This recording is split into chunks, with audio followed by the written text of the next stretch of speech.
اللہ کی بارگاہ میں دعا گو ہوں کہ اللہ تعالیٰ میری اور آپ کی شرکت کا ایک ایک لمحہ قبول فرمائے اور قابل عمل باتوں پر توفیق عمل نصیب فرمائے۔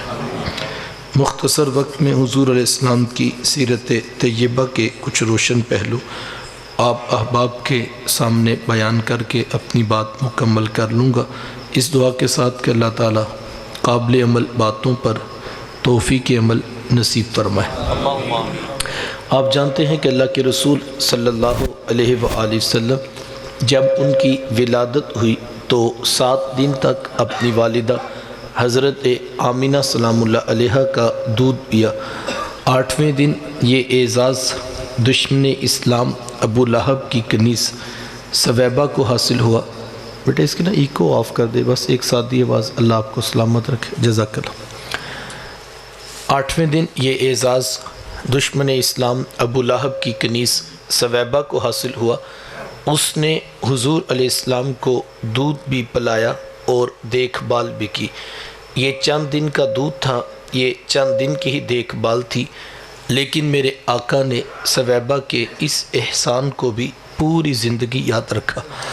مکے میں تھے تو میری ماں کہہ کے پکارا کرتے، مدنی دور آیا تو یہاں مدینے سے ان کے لیے کپڑے بھی بھجوایا کرتے اور رقم کا بھی بندوبست کیا کرتے۔ یہ ہے شریعت، یہ ہے سیرت جو میرے حضور لے کر آئے۔ میرے حضور علیہ السلام تشریف فرما تھے، صحابہ بیٹھے تھے، دور سے ایک بوڑھی خاتون کو اپنی طرف آتے دیکھا۔ آقا کریم علیہ السلام کی نظر پڑی تو میرے حضور اٹھ کھڑے ہوئے، میری ماں پکارتے ہوئے اور دوڑ لگاتے ہوئے ان کے قریب پہنچے، پھر کندھوں سے وہ چادر اتار کر نیچے زمین پر بچھا دی جسے میں اور آپ کائنات کا قیمتی اثاثہ سمجھتے ہیں۔ اپنی والدہ کو اس چادر کے اوپر بٹھایا، کان لگا کر گھنٹوں ان کی باتیں سنی، اور جب وہ بوڑھی خاتون خود اٹھ کر واپس جانے لگی تو کسی نے راوی سے پوچھ لیا، یہ آنے والی خوش قسمت خاتون کون تھی کہ حضور علیہ السلام نے کندھوں کی چادر ان کے قدموں کے نیچے بچھا دی؟ تو بتانے والے نے بتایا کہ تمہیں نہیں پتہ، یہی تو حضور علیہ السلام کی رضائی والدہ حضرت حلیمہ سعدیہ سلام اللہ علیہ تھی۔ سگی ماں تو سگی ماں ہوتی ہے، میرے محبوب علیہ السلام نے تو دودھ پلانے والی ماں کو بھی اتنی عزتیں عطا کی ہیں۔ ماں باپ کیا ہوتے ہیں یہ زمانے کو میرے حضور علیہ السلام نے آ کر بتلایا۔ آقا کریم علیہ السلام ایک دن صحابہ کو نماز پڑھانے آئے، تاحد نگاہ صحابہ نے اٹھ کر حضور کا استقبال کیا۔ محبتوں برا یہ ہجوم دیکھا تو چھم چھم آنکھوں سے آنسو برسنے لگے۔ ایک ٹھنڈی آہ بری اور کیا فرمایا، لو ادرکت والدی او احدہما، کاش آج میرے ماں باپ بھی زندہ ہوتے یا ان میں سے کوئی ایک ہی زندہ ہوتا، پھر میں لوگوں کو نماز عشاء پڑھا رہا ہوتا، اس میں سورہ فاتحہ کی تلاوت کر رہا ہوتا، پھر میری ماں کو میرے ساتھ کوئی کام یاد آ جاتا، وہ دروازے پہ آتی، چلمن سرکاتی، اپنے میٹھے اور پیار بھرے لہجے میں فرماتی، ابنی محمد، میرے بیٹے محمد میری بات تو سنو۔ کہا لوگوں میں نماز کا مصلی چھوڑ کر پہلے ماں کی بات کو سن لیتا۔ زمانے کو عملاً بتایا ماں کا وجود کتنا معتبر ہوتا ہے۔ میرے حضور علیہ السلام تشریف فرما تھے کہ ایک نوجوان حاضر خدمت ہوا، آ کر عرض کرتا ہے کہ حضور میں جہاد پہ جانا چاہتا ہوں۔ میرے آقا پوچھتے ہیں، احی والدہ کا، کیا آپ کے ماں باپ زندہ ہیں؟ قال نعم، جی حضور زندہ ہیں۔ قال ففیہما فجاہد، فرمایا جاؤ ان کی خدمت کرو، یہی تمہارا جہاد ہے۔ ماں تڑپ رہی ہو، بیٹا جہاد کرے یا تبلیغ، اللہ کا قرب نہیں ملے گا جب تک ساتھ میں ماں باپ راضی نہیں ہوں گے۔ ماں باپ کو یہ عزت حاصل ہے کہ اللہ کے رسول صلی اللہ علیہ وآلہ وسلم نے ان کا مقام و رتبہ بیان کرتے ہوئے یہاں تک ارشاد فرما دیا کہ جس کا باپ راضی ہے ہم ضمانت دیتے ہیں اس کا عرش کا رحمان بھی راضی ہے، اور جس کا باپ ناراض ہے اس کا عرش کا رحمان بھی ناراض ہے۔ کائنات کی قیمتی متاع جنت تھی، کھینچ کر کے ماں کے قدموں کے نیچے بتا دی۔ مجھے بتائیے ماں باپ کو یہ رتبہ، یہ مقام، یہ مجد و شرف، یہ عزت و تکریم کہاں سے ملی ہے؟ جواب ایک ہی ملے گا، یہ فیض ہے آمینہ کے لال کا، یہ فیض ہے میلاد والے آقا کا۔ بیٹیاں کیا ہوتی ہیں یہ زمانے کو میرے حضور علیہ السلام نے آ کر بتلایا۔ آقا کریم علیہ السلام کی تشریف آوری سے قبل آپ تاریخ عرب اٹھائیں، جب کسی کو یہ خبر دی جاتی کہ اس کے ہاں بیٹی نے جنم لیا ہے تو شرم سے اس کا منہ کالا ہو جاتا۔ عزت اور آبرو بچانے کا باپ کے پاس ایک ہی راستہ ہوتا کہ ظالم باپ ماں کی ممتا بری گود سے پھول جیسی بیٹی چھینتا، گڑھا کھود کے دکا دے کر اوپر مٹی ڈال دیتا۔ اس کی چیخیں، اس کی سسکیاں، اس ننھی بیٹی کی آہیں باپ کے دل پر گداز نہ پیدا کر پاتی۔ اگر کوئی باپ اتنا ظالم، اتنا سفاک تھا تو وہ اس قابل تھا کہ معاشرے میں سر اٹھا کر جی سکتا ہے، اور اگر کسی کے ہاتھوں میں اتنی سکت نہیں کہ اپنی زندہ بیٹی کا گلا دبا سکے تو وہ اس قابل نہیں تھا کہ معاشرے میں سر اٹھا کر جی سکے۔ یہ عرب معاشرہ ہے جس کو قرآن مجید فرقان حمید نے بھی بیان کیا ہے۔ وہ عملاً بیٹیوں کو ذبح کیا کرتے اور بہنوں کو زندہ درگور کر دیا کرتے۔ جس دور میں بیٹی ذبح کی جا رہی تھی، جب بہن زندہ درگور کر دی جاتی، میرے حضور اس دور میں کلمہ حق بلند کیا، بیٹیوں کو ذبح کرنے والوں سن لو، فاطمہ تو بدعت منی، میری فاطمہ تو میرے جگر کا بھی ٹکڑا ہے۔ یہ کلمہ محبت بھی ہے، یہ کلمہ جہاد بھی ہے۔ دیکھیں آج میں یا آپ اپنی بیٹی یا بہن کے لیے کوئی پیار بری بات کہیں تو یہ بہت بڑی بات نہیں ہے۔ آج اس معاشرے میں بیٹی کی عزت ہے، آج اس معاشرے میں بہن کا وقار ہے۔ یوں ہی تو نہیں بوڑھا باپ اپنی جھکی ہوئی کمر پہ بوریاں لاد لاد کے مزدوری کر رہا ہے کہ میں نے اپنی بیٹی کو عزت کے ساتھ رخصت کرنا ہے۔ جوان سال بھائی فیکٹری میں اوور ٹائم لگا رہے ہیں کہ ہم نے بہنوں کو عزت کے ساتھ بیاہنا ہے۔ یار یہ باپ تو ذبح کرتا تھا، یہ بھائی تو زندہ درگور کر دیتا تھا۔ مجھے بتاؤ ان کے سینے میں اتنا کوٹ کوٹ کر پیار کس نے بھر دیا؟ جواب ایک ہی ملے گا، یہ فیض ہے آمینہ کے لال کا، یہ فیض ہے میلاد والے آقا کا، جنہوں نے کٹتی بیٹیوں کو عزت اور ذبح ہوتی ہوئی بہنوں کو زندگی کی بہاریں عطا فرمائی ہیں۔ آقا کریم علیہ السلام ایک دن گھر تشریف لائے تو ام المومنین حضرت سیدہ عائشہ صدیقہ رضی اللہ تعالی عنہ عرض کرتی ہیں کہ حضور آج بڑا عجیب واقعہ ہوا۔ حضور میں عائشہ آج کیا ہوا؟ عرض کی حضور ایک حبشیہ نیاد عورت آئی اور اس نے دروازے پر آ کر صدا لگائی۔ میں نے گھر میں تلاش کیا کوئی چیز مل جائے تاکہ میں سائل کو صدقہ کر دوں۔ تلاشی بسیار کے بعد مجھے صرف ایک کھجور ملی اور میں اس کو وہی صدقہ کر دیا۔ حضور اس نے اس کھجور کے 2 ٹکڑے کیے، ایک دائیں جانب والی بیٹی کو کھلا دیا اور ایک بائیں جانب والی بیٹی کو کھلا دیا۔ حضور جی ماں خود بھی بھوکی تھی، اس کا اپنا پیٹ بھی کمر سے لگا ہوا تھا، لیکن اس نے خود کچھ نہیں کھایا اور سب کچھ اپنی بیٹیوں کو ہی کھلا دیا۔ یہ کہتے کہتے ام المومنین آب دیدہ ہو گئی، آنکھوں میں آنسو آ گئے۔ تو حضور میں سنو عائشہ، اگر کل قیامت کے دن ان بچیوں کی ماں کو جہنم میں جانے کا حکم ہو گیا تو یہی بیٹیاں درمیان میں آڑ بن کے کھڑی ہو جائیں گی کہ مالک ہم تو اپنی ماں کو جہنم میں نہیں جانے دیں گی، اللہ ان بچیوں کی سفارش قبول کر کے ان کی ماں کو جنت عطا کرے گا۔ کہاں بیٹیاں باعث سے شرم و ننگوار سمجھی جاتی اور کہاں بیٹیاں ہی دخول جنت کا سبب قرار پائیں۔ خود فرمایا جس کو اللہ نے 2 بیٹیاں یا 2 بہنیں عطا کی، پھر اس نے ان کی پرورش کی، ان کی تربیت کی، یہاں تک کہ ان کا نکاح کر دیا اور پھر پیچھے سے بھی اس نے خیر خبر رکھی، تو میرے حضور فرماتے ہیں اتنا خوش قسمت شخص ہے کل قیامت کے دن میرے اتنے قریب ہوگا جتنی یہ دو انگلیاں آپس پہ قریب ہیں۔ یہ اعزاز، یہ تکریم کس کو ملے گی؟ جس نے بیٹیوں سے وفا کی ہوگی۔ بہنیں کیا ہوتی ہیں؟ یہ زمانے کو میرے محبوب علیہ السلام نے آ کر بتلایا۔ آپ جانتے ہیں آقا کریم علیہ السلام کی نہ کوئی سگی بہن تھی اور نہ کوئی سگا بھائی۔ میرے حضور در یتیم ہے، لیکن جب رضاعت کا شرف عطا کرتے ہوئے میرے حضور حضرت حلیمہ سعدیہ سلام اللہ علیہ کے ہاں تشریف لے گئے تو آپ جانتے ہیں کہ ان کی ایک بیٹی تھی جن کا نام شیمہ یا شیمہ بتایا جاتا۔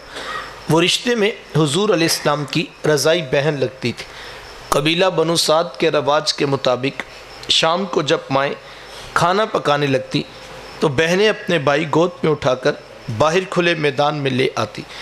ہر بہن کی گود میں اس کا بھائی ہوتا اور وہ اپنے بھائی کے حسن کے قصیدے پڑھ رہی ہوتی۔ اگر کسی کے بھائی کا رنگ کالا ہوتا تو وہ کہتی رنگ کالا ہے تو کیا ہوا، میرے بھائی کے نقوش دیکھیے کتنے خوبصورت، اس کی اٹھی ہوئی ناک، اس کی جھیل جیسی خوبصورت آنکھیں تو دیکھو کتنی پیاری۔ تو وہ نقوش کو معیار حسن قرار دیتے۔ اور اگر کسی کے بھائی کا رنگ گورا چٹا ہوتا تو وہ کہتی رنگ نہیں تو کچھ نہیں، حسن تو ہوتے ہی سر رنگت میں ہے، میرے بھائی کا رنگ دیکھو کتنا گورا چٹا ہے۔ تو یہ بحث مباحثہ چل رہا ہوتا اور کوئی بہن بھی ہار ماننے کو تیار نہ ہوتی۔ اتنے میں ایک سمت سے حضرت شیمہ اپنا ویر محمد اٹھا کے لے آتی اور کہتی ذرا میرے ویر کا مقابلہ بھی تو کرو نا۔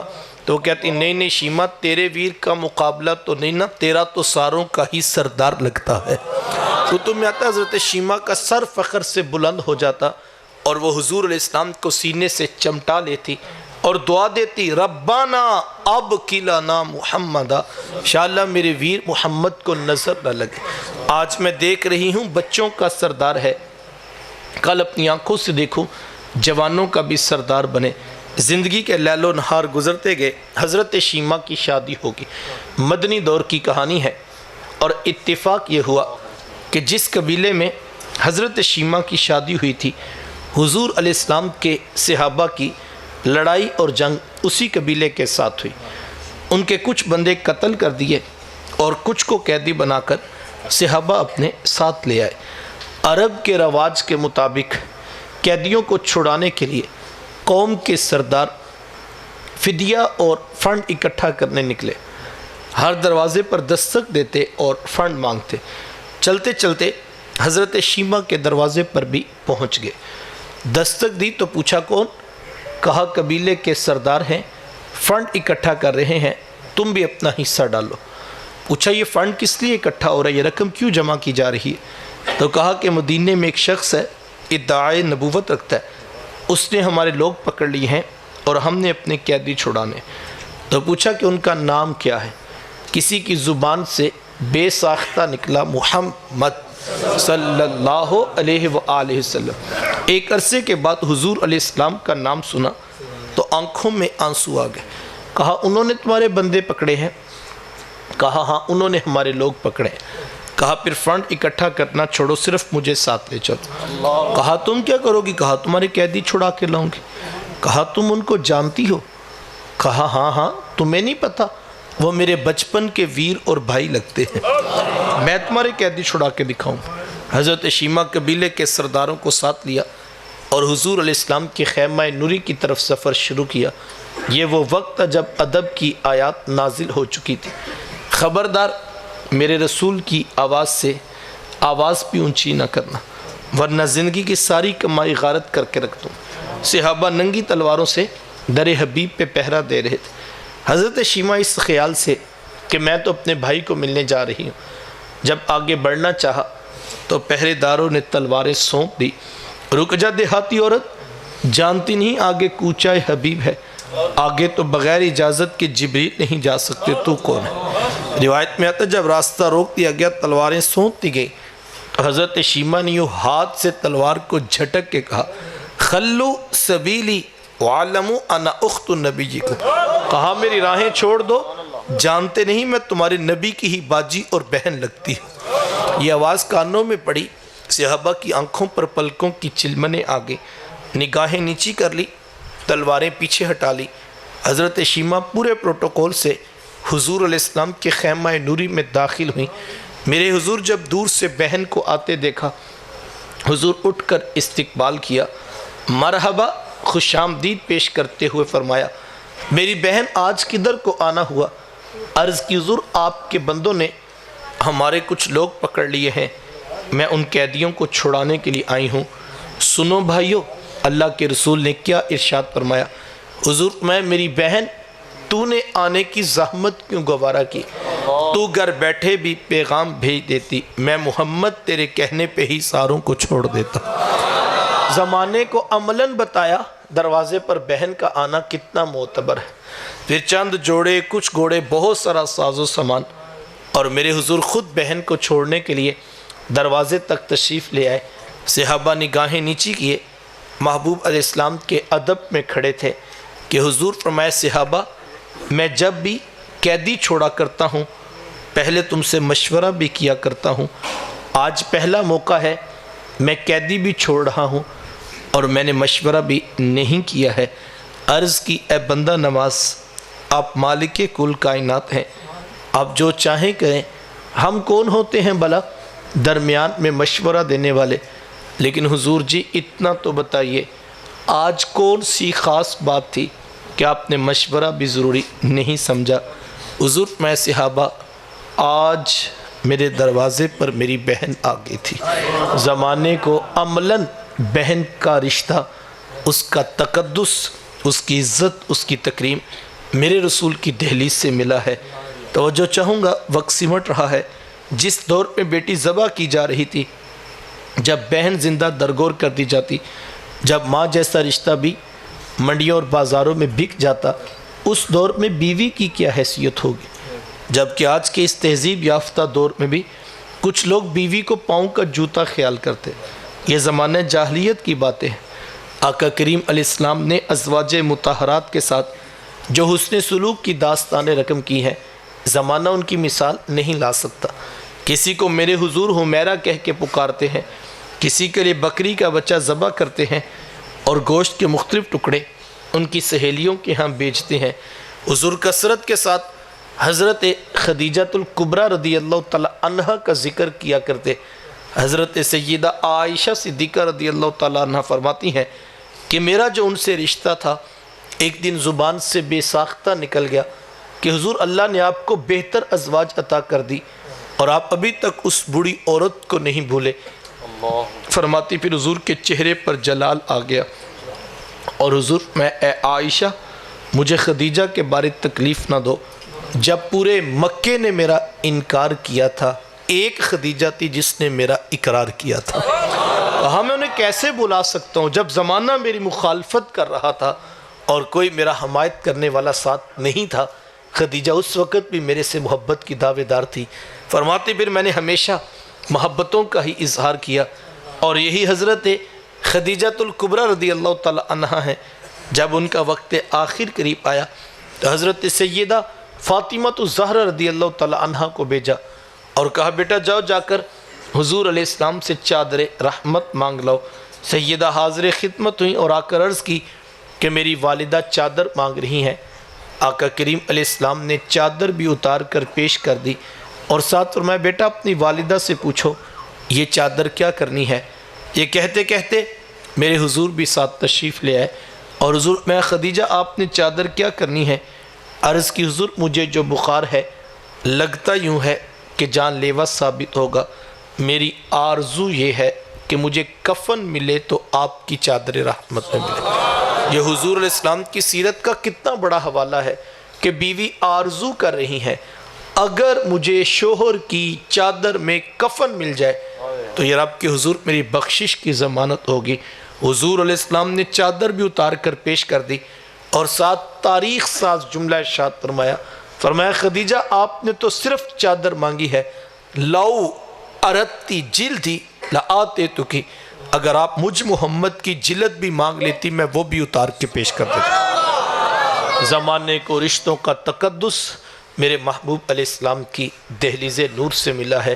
صاحبو یہ وہ محبتوں کا دین ہے، یہ وہ الفتوں کا پیغام ہے، یہ وہ بنیادی جوڑنے والی تعلیمات ہیں جو لے کر میرے حضور اس کائنات میں جلوہ فراز ہوئے۔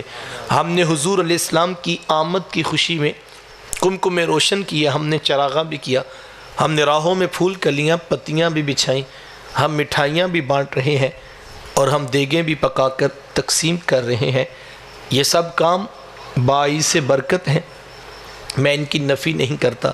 کوئی نادان ہوگا جو اس عنوان پر الجھ پڑے یا کوئی فتویٰ امت پر لگا دے، میں تو صرف ایک سادہ سی بات کہتا ہوں، اور اگر سمجھ آ جائے تو شاید یہ ایک جملہ بھی کافی ہو۔ کیا خیال ہے یار، اگر حضور علیہ السلام کی آمد کی خوشی بھی نہیں منانی تو پھر کائنات میں خوشی بچتی کون سی ہے؟ پھر خوشی ہوتی کیا ہے؟ خوشی کہتے کسے ہیں؟ اس کائنات کی سب سے بڑی خوشی یہ ہے کہ اللہ نے ہم جیسوں کو سونے محمد عطا کر دیے۔ یہ کائنات کی سب سے بڑی خوشی ہے، اور اگر کسی بیچارے کو یہ بھی محسوس نہیں ہو رہی تو اس سے جھگڑا بنتا ہی نہیں ہے۔ آپ اس کے لیے صرف دعا کر دیجئے تو یہ کمکمیں، یہ روشنیاں، یہ چراغ، یہ پھول، یہ کلیاں، یہ مٹھائیاں، یہ دیگیں، یہ سب باعث برکت۔ لیکن جوانوں یاد رکھنا، یہ سب کچھ باعث برکت ہونے کے باوجود بھی یہ سب کچھ آغاز سفر ہے، یہ منزل بھی نہیں ہے۔ منزل میرے حضور کی ذات ہے، منزل میرے محبوب کا پیغام ہے، منزل ان کی سیرت ہے، منزل ان کا اسوہ نور ہے۔ تو بڑا نادان ہوگا نا جو صرف آغاز کی جھنڈیاں دیکھ کے الجھ پڑا اور ساری زندگی فتوے لگاتے گزر گئی۔ کاش کہ وہ ایک قدم آگے بڑھ کے دیکھتا تو صحیح، شاید کہ دل کے کسی خانے سے یہ آواز بھی آتی کہ یار جس سفر کا آغاز اتنا خوبصورت ہے اس کی منزل کتنی پیاری ہوگی۔ دیکھو چیزیں مقاصد سے سمجھ آتی، جمگٹا لگا تھا، کوئی بھی مسئلہ ہو مقصد سمجھ آتا ہے تو چیزیں سمجھ آتی۔ مثال کے طور پہ میں سادہ سی بات کرتا ہوں، آپ گلی سے گزر رہے تھے، آپ نے دیکھا کہ شام ڈھلتے ہی ہمسایوں نے بڑے بڑے بلب روشن کر دیے، چراغاں کر دیا، لائٹنگ جلتی ہوئی آپ کو دکھائی دی، تو آپ کو اچھا نہ لگا اور آپ نے کہا یار اتنی مہنگائی ہے اور بجلی کے بل تو پہلے اتنے زیادہ آ رہے ہیں اور انہوں نے اتنے بلب جلا دیے، تو آپ سے رہا نہ گیا تو آپ نے آگے بڑھ کر گھنٹی بجا دی۔ صاحب خانہ سے ملاقات ہوئی، سلام کلام دعا کے بعد آپ نے کہا مائنڈ نہ کیجئے گا لیکن میں ایک بات کرنا چاہتا ہوں، مجھے تو اچھا نہیں لگا یار، آپ جیسے دانا بینا لوگ بھی اتنے بلب جلا دی، اتنی روشنی کر دی اور اتنی لائٹنگ، آپ کو نہیں پتہ کہ ملک کی حالت کیا ہے، معیشت کا بحران ہے، بجلی کا بحران چل رہا ہے اور بجلی کے بل تو پہلے اتنے زیادہ آ رہے ہیں۔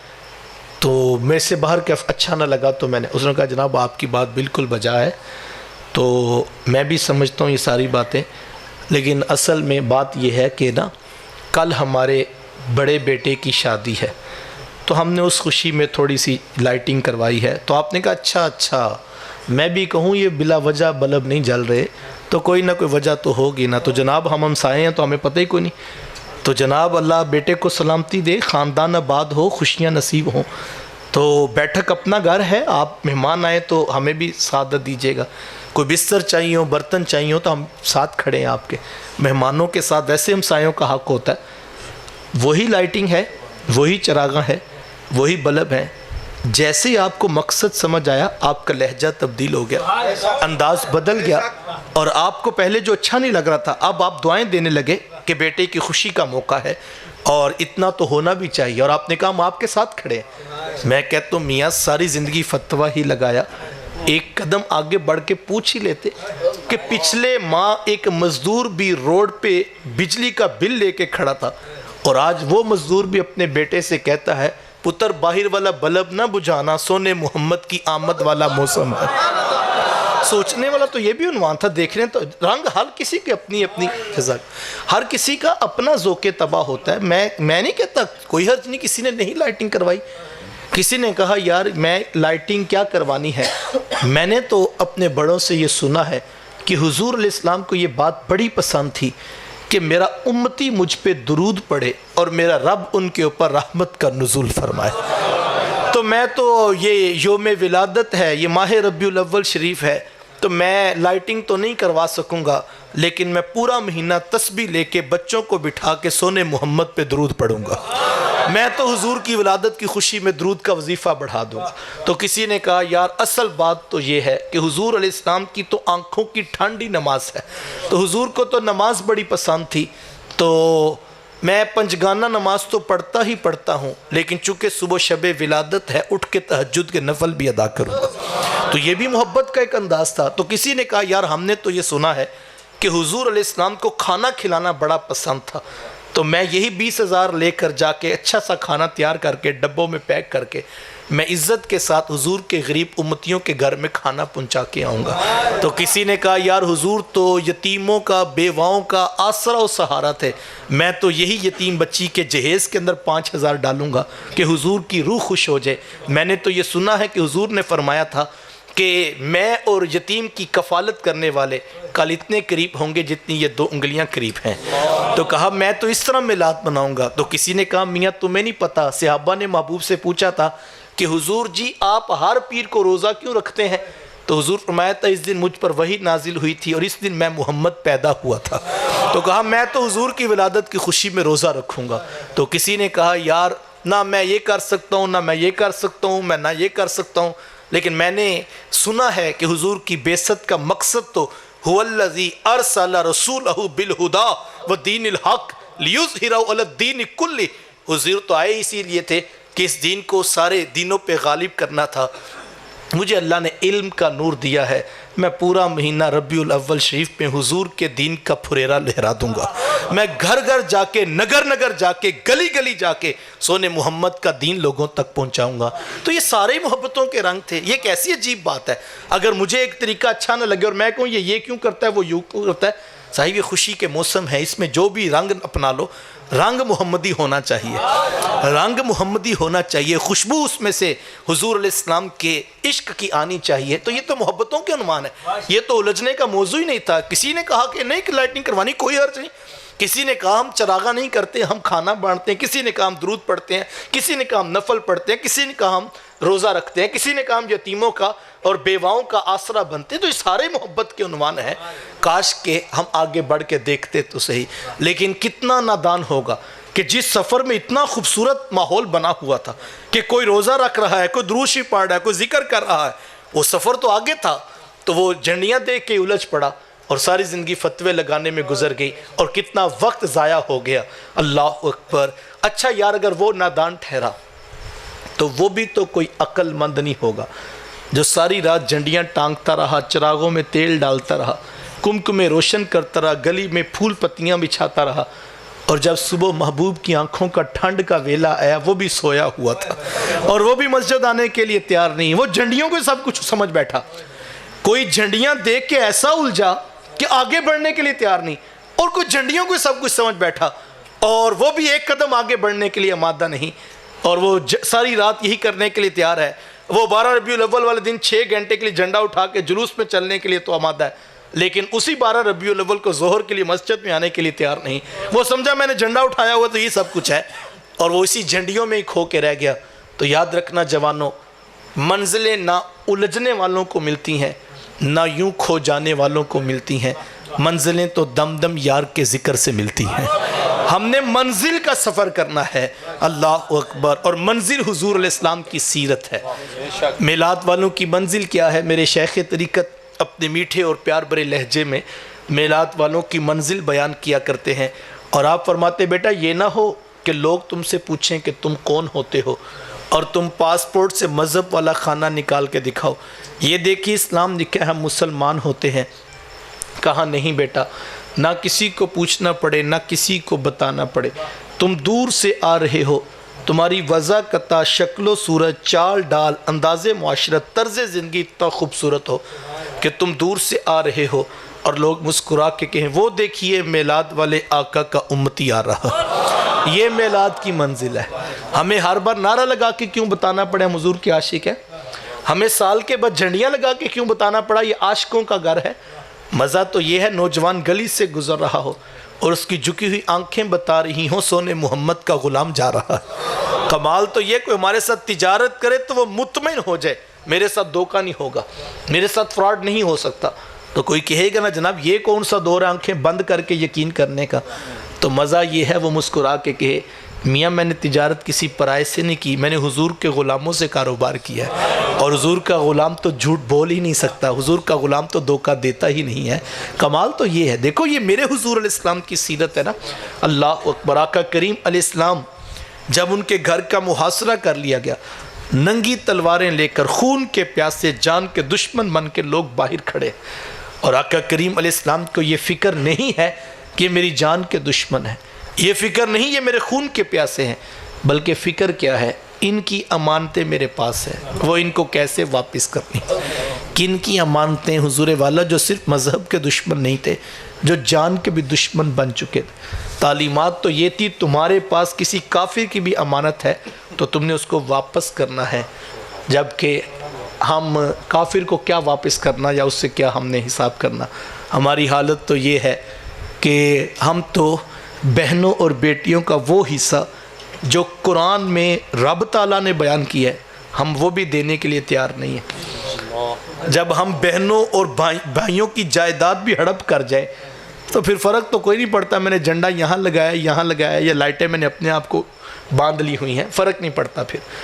پھر تو بلکہ مجھے اپنے آپ کو یہ مشورہ دینا چاہیے، میاں اگر اتنی بڑی کرپشن کرنی ہے اور تیرا مستقل طور پر سیرت کو اپنانے کا کوئی موڈ نہیں ہے تو پھر کچھ عرصے کے لیے جھنڈا اتار کے نیچے رکھ دو، کم از کم اتنا بڑا ستم نہ کرو اپنے اوپر کہ تم نے جھنڈا حضور کے نام کا اٹھایا ہو اور تم جو ہے محکمے لوٹ رہے ہو، تم دھوکہ دے رہے ہو، تم جھوٹ بول رہے ہو، تم خیانت کر رہے ہو۔ 2 نمبر 10 نمبر 20 نمبر مال 1 نمبر کہہ کے ہم بیچ لیتے ہیں، اور پھر ہم مطمئن بھی ہیں کہ ہمارا سیزن بڑا خوب لگا ہے، اور پھر ہم جا کے عمرہ بھی کراتے ہیں، پھر ہم یتیم بچیوں کا جہیز بھی دے دیتے ہیں، پھر ہم مٹھائی کا ڈبہ بھی میلاد کی مجلس پہ پہنچا دیتے ہیں۔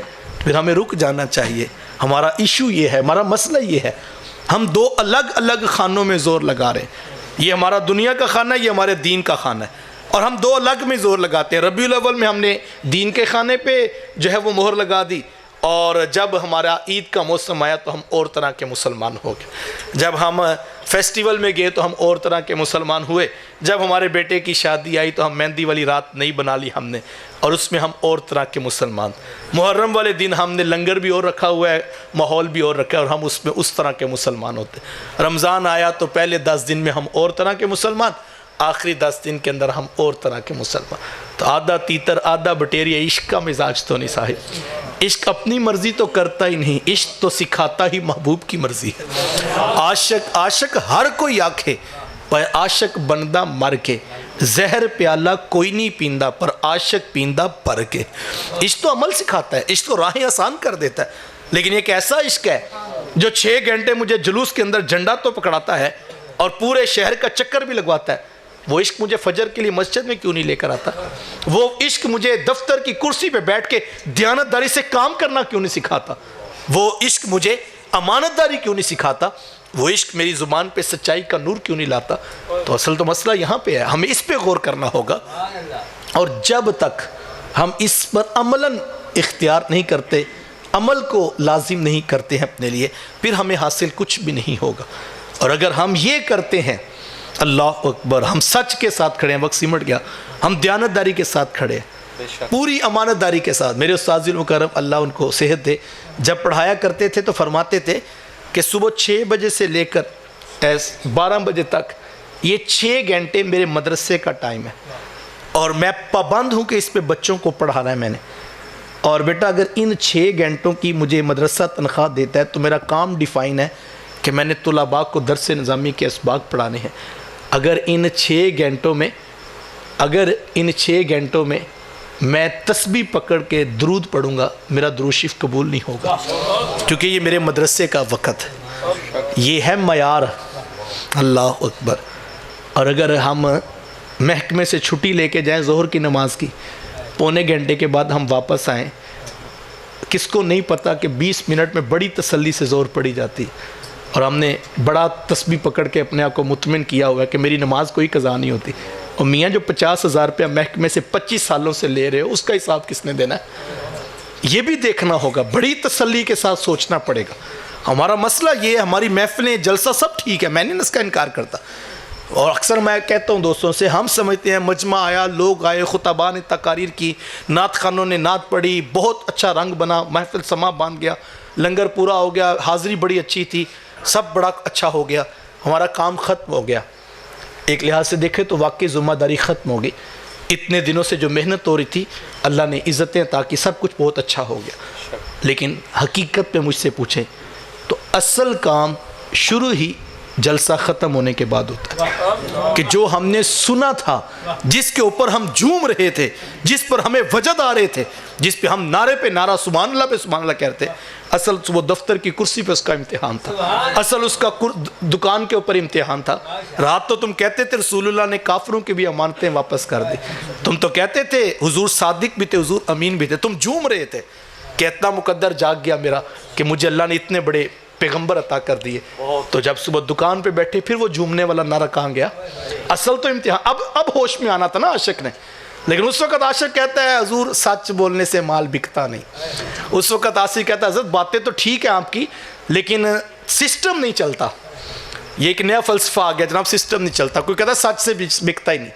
صحیح سچ تیرے اور میرے پیغمبر کا تھا نا، سچ تیرے اور میرے رسول کا پیغام تھا، ہم یہ سوچ رہے ہیں کہ سچ سے بکتا نہیں ہے، ہم یہ فیصلہ ہی نہیں کر پا رہے کہ بکتا سچ سے کہ جھوٹ سے، اور کافروں نے تیرے اور میرے رسول کا سچ اٹھایا پوری دنیا میں بیچ کے دکھایا۔ ہمارے دوست ہیں چائنا کے ساتھ تجارت کرتے، وہ کہتے عبداللہ بھائی نہ ہم ان کی بولی جانتے ہیں نہ وہ ہماری بولی جانتے، کہتے یقین جانی ایک کیپیسٹر بطور سیمپل وہ بھجواتے ہیں اور ہم اس کا ٹیسٹ پاس کرتے ہیں، اگر سیمپل پاس ہو جائے قیمت طے ہوتی ہے، کہتے یقین کریں 10 لاکھ کیپیسٹر بھی منگوائیں ایک پیس بھی اندر سے خراب نہیں نکلتا۔ انہوں نے 7 سمندر بیٹھ کر دور تیرے اور میرے پیغمبر کا سچ اٹھایا کہ 14 صدیاں قبل کوئی بتا کر گیا ہے کہ سچ کے ساتھ کاروبار کھڑا ہوگا، انہوں نے تو اٹھا کے پوری دنیا میں بیچ کے دکھا دیا، اور ہم ابھی تک فیصلہ نہیں کر پا رہے کہ سچ کے ساتھ بکنا ہے کہ جھوٹ کے ساتھ بکنا ہے۔ ہم یہ سوچ رہے ہیں نظام نہیں اس طرح چل سکتا، یعنی اس کا کیا مطلب ہے کہ وہ تقریر ہے اور ووٹ اچھی ہے، نظام کے لیے جھوٹ ہی چاہیے، اس کا کیا مطلب ہے؟ ہم دیکھیں تو صحیح ہم کھڑے کہاں ہیں، ہمارا اپنا یقین ابھی تک، جبکہ ہم تو قیادت رکھتے تھے نا، ہم نے اوروں کو سچ کے ساتھ بیچ کر دکھانا تھا، جبکہ میں کہتا ہوں پوری دنیا بھی کہے کہ سچ کے ساتھ نہیں بکتا، محمد عربی کا غلام نہیں کہہ سکتا، چونکہ ان کے رسول نے سچ کے ساتھ بیچ کے دکھایا۔ حضرت خدیجہ الکبریٰ رضی اللہ تعالیٰ عنہ فرماتی ہیں کہ ہم نے جب حضور علیہ السلام کے ساتھ پہلی مرتبہ تجارت کا معاملہ کیا تو فرماتی میں نے اپنے غلام کو بھی ساتھ بیچ دیا۔ جب حضور علیہ السلام واپس تشریف لائے فرماتی اتنا نفع ہوا، اتنا نفع ہوا، اتنا نفع ہوا جتنا آج تک نہیں ہوا تھا۔ بڑی حیرت ہوئی کہ ہم پہلے بھی کاروبار کرتے لیکن اتنا نفع۔ کہتی میں نے اپنے غلام کو بلایا اور کہا کہ ہم اس سے پہلے بھی کاروبار کرتے، کوئی نیا کاروبار نہیں کیا، لیکن اتنا نفع تو کبھی بھی نہیں ہوا، تو اس کی کیا وجہ ہے؟ تو سنیے جواب غلام کا، وہ کہتا ہے میں نے محمد صلی اللہ علیہ وآلہ وسلم، وہ کہتا ہے میں نے محمد کا دن بھی دیکھا ہے، میں نے ان کی رات بھی دیکھی، میں نے مال خریدتے بھی دیکھا، مال بیچتے بھی دیکھا، لیکن اللہ کی قسم اتنے دنوں میں نے محمد کی زبان پہ جھوٹ نہیں دیکھا۔ یہ اسے سچ کی برکت ہے۔ ہمیں تو 14 صدیاں قبل مکے کی گلیوں میں انہوں نے فیصلہ دیا کہ سچ کے ساتھ بکتا ہے، اور ہم ابھی تک فیصلہ ہی نہیں کر پا رہے ہیں کہ مال سچ کے ساتھ بکے گا یا دھوکے کے ساتھ بکے گا۔ مجھے اور آپ کو عملاً کھڑا ہونا پڑے گا، اپنے معاملات میں غور کیجئے گا، 100% سچ کے ساتھ، 100% دیانتداری کے ساتھ اپنی نوکری کو، اپنی مزدوری کو، اپنے کاروبار کو، اپنے محکمے میں کام کو ترجیح دیجئے۔ ہمارا مسئلہ یہ ہے کہ میں نے کہا کہ ہم سب لوگ یہ کام الگ کرتے ہیں، وہ کام الگ کرتے ہیں، بات سنانے والی نہیں ہے۔ میرے ایک دوست ہیں میڈیسن کی کمپنی میں کام کرتے ہیں، تو وہ کہتے ہیں کہ میں ایک ڈاکٹر صاحب کے پاس گیا تو جب بات ہوئی تو انہوں نے بتایا کہ میں حج پہ جا رہا ہوں، تو بڑی خوشی ہوئی، تو میں نے مبارکباد پیش کی اور میں نے کہا کہ اللہ آپ کا حج قبول فرمائے۔ تو کہتے ہیں میں نے دھیمے سے لہجے سے کہا کہ ڈاکٹر صاحب پھر ہمارا تو سیلز کا ٹارگٹ 2 ماہ کا خراب ہو جائے گا، چونکہ آپ تو 40 دن کے لیے حج پہ جا رہے ہیں۔ تو کہتے ڈاکٹر صاحب نے بڑے اعتماد سے کہا کہ آپ فکر نہ کریں، میں 8 دن میں آپ کا ٹارگٹ پورا کر کے پھر میں حج پہ جاؤں گا۔ مطلب کیا؟ جو میڈیسن 40 دنوں میں مریضوں کو لگنی ہے میں وہ 8 دن میں لگا کے کلینک بند کر کے پھر میں حج پہ جاؤں گا، سیلز کا ٹارگٹ۔ ہم یہ 2 مختلف خانوں میں زور لگا رہے ہیں۔ ہمارا مسئلہ یہ ہے, ہمارا تاجر جھوٹ بولتا ہے, دھوکہ دیتا ہے, فراڈ کرتا ہے, خیانت کرتا ہے. تو اگر 6 ماہ معاف کسی کو بھی نہیں کیا تم نے میاں, پھر کہتا ہے میں کچھ تبلیغ کا چلہ کاٹ کے آتا ہوں, کوئی کہتا ہے میں عرس پہ حاضری دے کے آتا ہوں, کوئی کہتا ہے میں داتا صاحب ڈبے میں ڈال کے آتا ہوں. نہیں فرق پڑے گا, ساری عمر بھی لگے رہو, کک حاصل نہیں ہوگا جب تک تم اپنا رزق پاک نہیں کرتے, جب تک 100% دیانتداری کے ساتھ. میں کہتا ہوں اپنے کام کو عبادت بنا لو, تمہیں کبھی خیال ہی نہیں آئے گا الگ سے کوئی چلہ کاٹنا ہے جا کے. تم صبح سے لے کر شام تک اپنے رسول کے پیغام کے ساتھ کھڑے ہو اور تم 100% دیانتداری کے ساتھ کھڑے ہو. اور اگر میرا اور آپ کا یہ مزاج بن جائے تو پھر میرے شیخ فرماتے ہیں یاری لا تو پاک نبی سنگ اے پر پوری یاری, یاری لا تو پاک نبی سنگ اے پر پوری یاری. پوری یاری کیا ہے؟ یہ نہیں کہ سال بعد جلسہ کرا کے تم عاشق رسول. پوری یاری کیا ہے؟ تم 100% دیانتداری سے کام کرتے. پوری یاری کیا ہے؟ تم اپنی ذمہ داری کو محکمے میں پورا نبھاتے. پوری یاری کیا ہے؟ تم سچائی کے ساتھ کھڑے ہو. پوری یاری کیا ہے؟ تم امانت داری کے ساتھ کھڑے. یاری لا تو پاک نبی سنگ اے پر پوری یاری, پھر درود قبول ہے تیرا لاکھ نالو ایک واری. پھر تو لاکھ بار نہیں پڑھ سکا, پوری زندگی نہیں پڑھ سکا, کوئی بات نہیں, پھر تو ایک بار پڑھے گا وہ قبولیت کی سند پا جائے گا, چونکہ یاری تو نے لگائی ہوئی ہے. پھر تیری روح میں سیرت اتری ہوئی ہے, سر سے لے کر پاؤں تک تو عشق کا مجسمہ ہے, تو عشق کا پیکر ہے, تو عشق رسول کی سند بنتا چلا جائے گا. یاری لا تو پاک نبی سنگ اے پر پوری یاری, پھر درود قبول ہے تیرا لاکھ نالو ایک واری.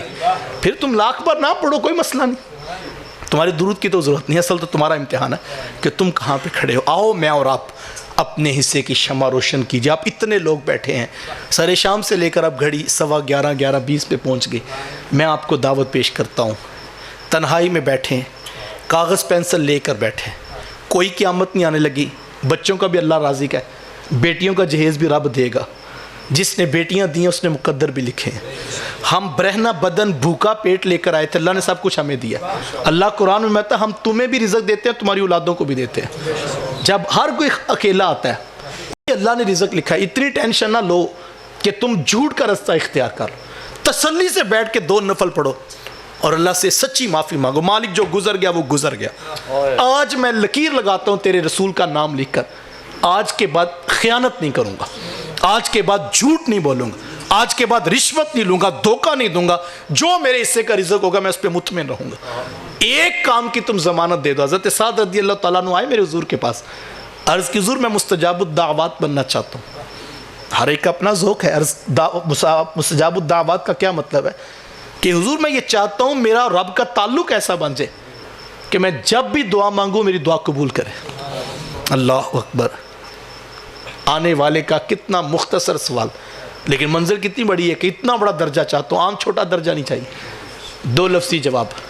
فرمایا سعد اپنا لقمہ حلال کا کر لے, جب مانگے گا وہ تجھے عطا کرے گا. تو اب اس کی نگاہ میں ہے, تو اس کی نگاہ میں ہے, تیری ذات میں عشق سما گیا ہے. یہ کیسی عجیب بات ہے. عشق بھی چل رہا ہے, رشوت بھی چل رہی ہے, عشق بھی چل رہا ہے, جھوٹ بھی چل رہا ہے, عشق بھی چل رہا ہے, خیانت بھی چل رہی ہے, عشق بھی چل رہا ہے, بے نمازی بھی ہم.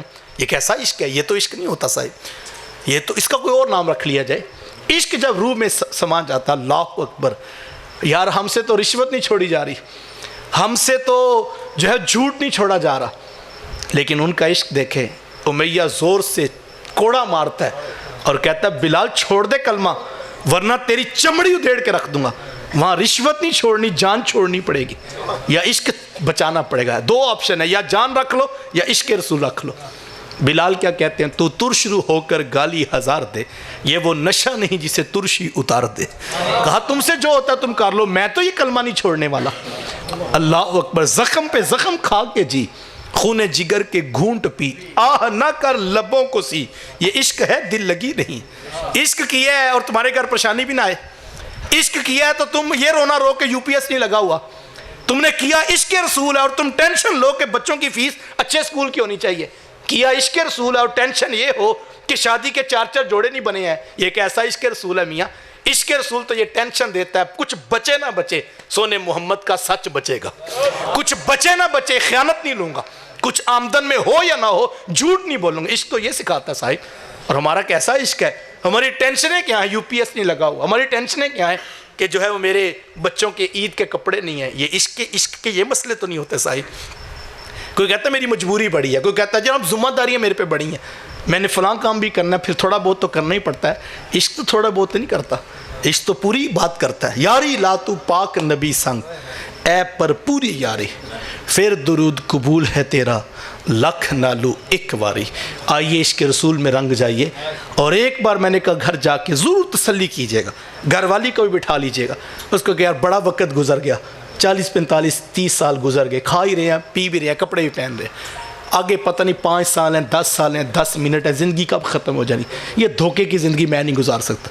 اتنی تنخواہ ملتی ہے محکمے سے, ادارے سے, اتنی میری آمدن ہے, اسی میں ہم نے گزارا کرنا ہے.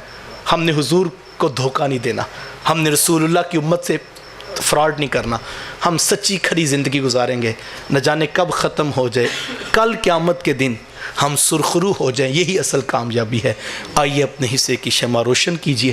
اللہ کی بارگاہ میں دعا گو ہوں, اللہ مجھے آپ کو توفیقات عمل نصیب فرمائے. وآخر دعوایا ان الحمدللہ رب العالمین. مجھے لاہور پہنچنا ہے, آپ احباب علامہ صاحب دعا فرمائیں گے, تو آپ احباب مجلس میں